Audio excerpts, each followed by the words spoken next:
இந்த உமன் அப்படிங்கிறது இந்த அளவு கொண்டு வந்து முடிக்கிறதுக்காக அங்கே நிறுத்திட்டு இப்போ கொண்டு வந்தேன். W stands for a warrior.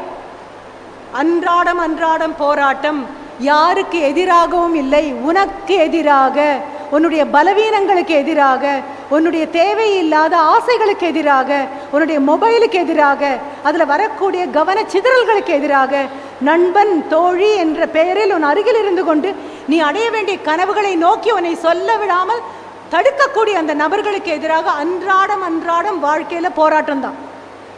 You are a warrior. அடுத்து வரக்கூடியது ஓ, அப்ஜெக்டிவ். இத்தனை நேரம் சொன்னது உங்களுக்கு அல்ல, 18 வயதில் இருக்கக்கூடிய உலகளாக இருக்கக்கூடிய அத்தனை குழந்தைகளுக்காகவும் சொல்லப்பட்ட செய்தி இது. நீ போட்டி போடுறது உன்னுடைய காமர்ஸ் குழந்தைங்களோட மட்டும் அல்ல, ஃபிசிக்ஸோட மட்டும் அல்ல. நீ போட்டி போடக்கூடியது இங்கே மங்கையர்கரசி கல்லூரி தாண்டி இதே மதுரை காமராஜர் பல்கலைக்கழகத்தில் இருக்கக்கூடிய எல்லா கல்லூரிகளில் இருக்கக்கூடிய காமர்ஸோடையும் போட்டி போட்டுட்டு இருக்கேன். எல்லா கல்லூரிகளையும் இருக்கக்கூடிய ஃபிசிக்ஸோட போட்டி போடுறேன், லிட்ரேச்சரோட போட்டி போடுறேன்.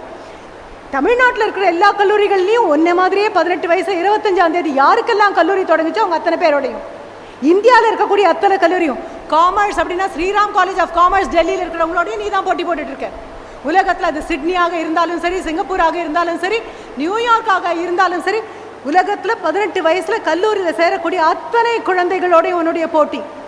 அப்போ இதுவரைக்கும் சொன்னது எனக்கு சொன்னதுன்னு எடுக்காம 18 வயதை தாண்டி வரக்கூடிய அத்தனை பேருக்கும் 18 வயதை கடந்து வந்த பெண்மணி, 18 வயதுள்ள குழந்தைகளை பார்த்து வழிநடத்தி வந்த ஒரு பெண்மணி மேடையில் என் கையை பிடிச்சு என் கண்ணை பார்த்து சொன்ன செய்தி அப்படின்னா ஓ ஸ்டாண்ட்ஸ் ஃபார் அப்ஜெக்டிவிட்டி.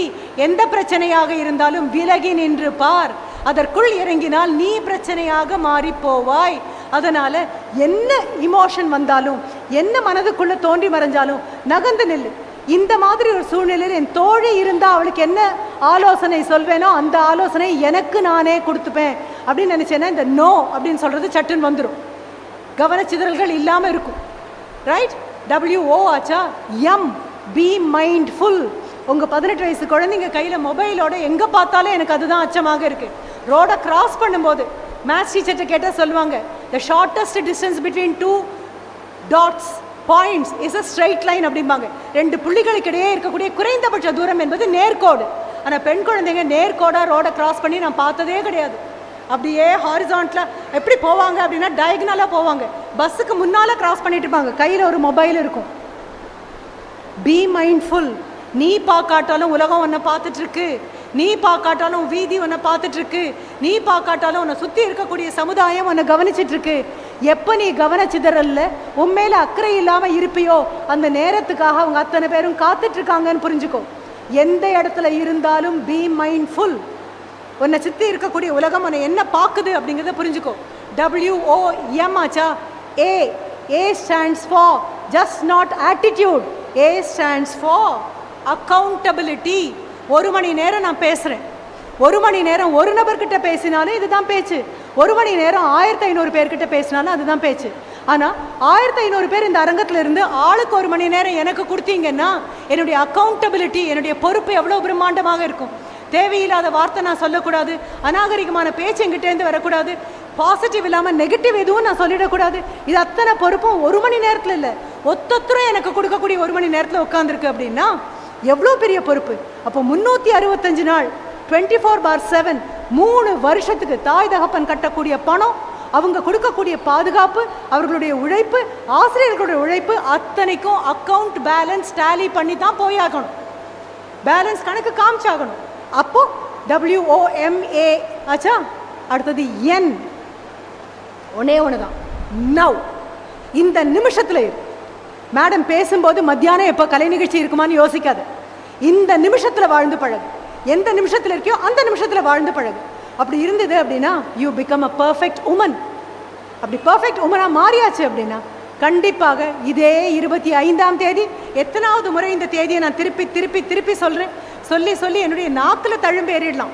ஆனால் அது உங்கள் மனதுக்குள்ளே போய் உட்காரணும். 26 நான் என் குழந்தைங்கிட்ட சொல்வேன், கண் இமைக்குள்ளே எழுதிக்கோ அப்படின்னு சொல்லுவேன். கண்ணுக்கு மை போடுவேன், கண்ணுக்கு மேலே இருக்கிற இமைக்கு மைக்கு போடுவா இருக்கும். ஆனால் கண்ணுடைய இமைக்கு உள்ளே எழுதி வை. என்ன எழுதணும்? 25 6வது மாதம் 2025. அந்த 25 நான் பேசியாச்சு, முடிச்சாச்சு. 11:45 தொடங்கி 12:45 முடிக்க போகிறேன். யானை கட்டி இழுத்தாலும் மீண்டும் ஒரு முறை 25ஆம் தேதி 6வது மாதம் 2025 11:45 உங்கள் வாழ்க்கையிலையும் என் வாழ்க்கையிலையும் வரப்போகிறதில்லை. முடிஞ்சது. அது விரல் இடுக்கு வழியாக அப்படியே காலம் கழிஞ்சு போயிட்டே இருக்கும். ஃபஸ்ட் செமஸ்டர் உட்காந்து திரும்புறதுக்குள்ளே உங்களுக்கு ஒரு லேண்ட்யார்டு கொடுப்பாங்க. ஆல்ஃபபெட்டைஸ் பண்ணி உங்களுக்குன்னு ஒரு அடையாள அட்டை கொடுத்து நிமிரும்போது ஃபஸ்ட் இன்டர்னல் அசஸ்மெண்ட் முடிஞ்சிருக்கும். செகண்ட் இன்டர்னல் வந்துடும். திரும்புறதுக்குள்ளே ஃபஸ்ட் செமஸ்டர் என்னப்பா மார்க்கு, அரியர்ஸா, அதுன்னு பார்க்கறதுக்குள்ளே செகண்ட் செமஸ்டர்.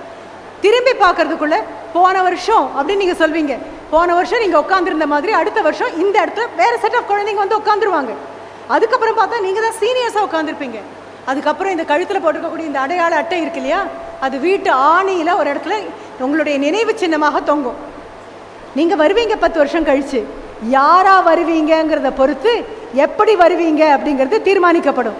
யாராக வருவீங்க, சிறப்பு விருந்தினராக வரீங்க அப்படின்னா உங்கள் கார் வந்து நிற்கும் பொழுது அப்போ இருக்கக்கூடிய ஒரு செகண்ட் இயர்ஸ் முன்னால் தாம்பாளத்தில் தட்டில் எல்லாம் வச்சு உங்களுக்காக காத்துட்ருப்பாங்க. மேனேஜ்மெண்ட் அங்கே காத்துட்ருக்கோம். என்ன காரணம், நீங்கள் அவங்களுடைய ஓல்டு ஸ்டூடெண்ட். பேராசிரியர் பெருமக்கள் காத்துட்ருப்பாங்க.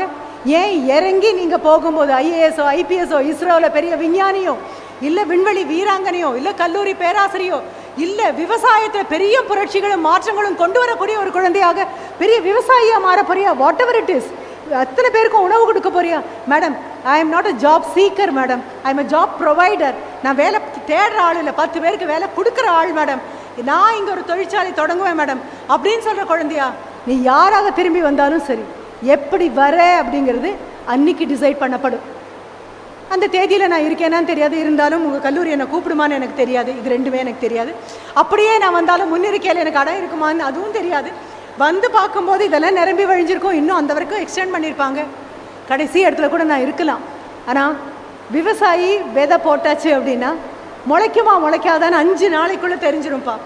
என்ன மாதிரி ஆசிரியர்கள் மண்ணில் விதை போடுவோம், மனசில் விதை போடுவோம். அது முளைக்குமா முளைக்காத, விதை மண்ணில் விழுந்துச்சா மனசில் விழுந்துச்சா பாறையில், இது எதுவுமே எங்களுக்கு தெரியாது. 10 வருஷம் கழித்து இதே தேதிக்கு இதே மேடைக்கு சிறப்பு விருந்தினராக நீ வந்து நிற்கும்போது பார்க்கக்கூடிய பெரிய வாய்ப்பு எனக்கு கிடைக்குமே ஆனால், இறைவனும் இயற்கையும் அருள் புரியுமே ஆனால், கடைசி வரியில் நானும் என் கணவரும் உட்காந்துருப்போம். நீ வணக்கம் சொல்கிறதுக்கு முன்னால் வணக்கம் அப்படின்னு 2 முதுமை அடைஞ்ச 2 குரல்கள் கேட்கும். கைத்தட்டுறதுக்கு நீங்கள் கூச்சப்பட்டுட்டு உட்காந்துருக்கும் போது நின்றுட்டு கைத்தட்டுற 2 பேரை நீங்கள் பார்ப்பீங்க. யாராக இருப்பீங்கன்னா 2 பேராசிரியர்கள். இந்த மனதில் போட்ட விதை 10 வருஷம் பாத்தி கட்டி அதுக்கு ஆடு மாடு அண்டாமல் பார்த்து நோய் நொடி அண்டாமல் பார்த்து வளர்த்து அந்த கனவு அடிக்கும் தலைக்கும் பெரிய மரமாக நிற்கும் போது அந்த மரம் இங்கே சிறப்பு விருந்தினராக வரும்பொழுது எனக்கு ரொம்ப பெரிய சந்தோஷம் கிடைக்கும். அப்பாடா, போட்ட விதை மோசம் போகலை. அந்த மரத்தை நம்பி ஆயிரக்கணக்கான பறவைகள் அடைக்கலம் வந்து சேரும். அந்த மரம் இந்தியாவை அடுத்த கட்டத்துக்கு கொண்டு போய் நிறுத்தும்.